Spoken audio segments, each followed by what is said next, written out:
Even a large project can be the worst project that your firm ever takes, not because the fee is too small or the margins are razor thin, but because some projects can consume the people who make the rest of the business work so completely that it has a massive organizational cost for you. There'll be three decision makers, there'll be slow approvals, there'll be constant revisions and constant demands, and maybe even the procurement process managed personally by the client. The proposal will say revenue, sure, but the organization is going to bear a very heavy demand, a very heavy cost on its core functions. Let me explain with an example. Let's say that there are two clients with same project with same kind of budget, but they have completely different operating costs. Here's how. One might consume 10 hours of leadership attention, one might consume 50. Fee is not going to tell you that. The operating model will tell you that.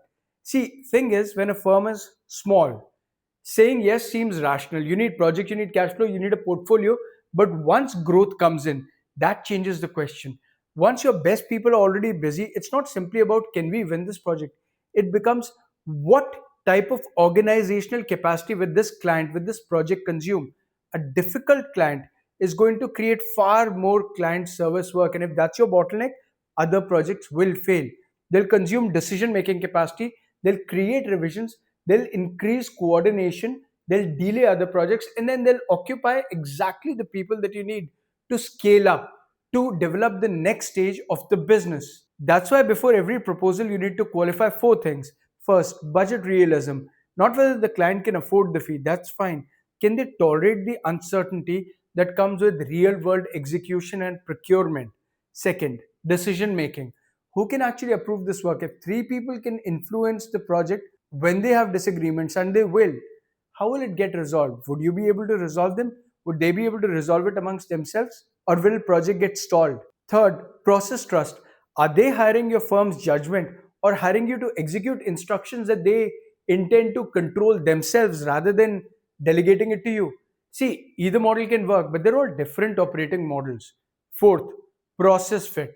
This is more about explanation. You need to explain how your firm tends to work with clients before the contracts, the milestones, the approvals, the revision workflows, communication channels, procurement release points. What's their reaction? Because the response to your process is in itself qualification data. If a prospect says, we don't want approvals, we'll decide as we go along, they're not merely rejecting a workflow, they're telling you something about the amount of operational headache, uncertainty, chaos that this project and they will create. And that is information that's worth knowing before you price the project, not after, because that's a risk. Let's say there's a prospect that says, can we skip concept approval and start buying materials? We'll decide as we go. A small firm might say yes. Why? Because it doesn't want to lose a project. A scalable firm, however, it explains the consequences. They'll say, we can discuss the sequence, but the concept approval is a control point. If we remove it, we will increase rework risk. If you want a different sequence, let's agree on commercials and schedule implications first. That's not resistance. Remember that and communicate that as well. It's about capacity management. See, thing is that scaling is not about taking more projects. It's increasing the amount of demand the organization can absorb without the best people becoming overloaded, overworked, and becoming an attrition risk to you and your firm. So some clients are expensive in ways that the proposal is never going to show. And once that hidden demand that enters the organization, if you allow it to enter the organization, it will show up somewhere on some operations, on some person, maybe even in attrition or maybe in margin. A project that looked profitable on paper, it can very quickly become unprofitable because the organization around it became more complex. This leads me to the next question, which is at the heart of the next episode.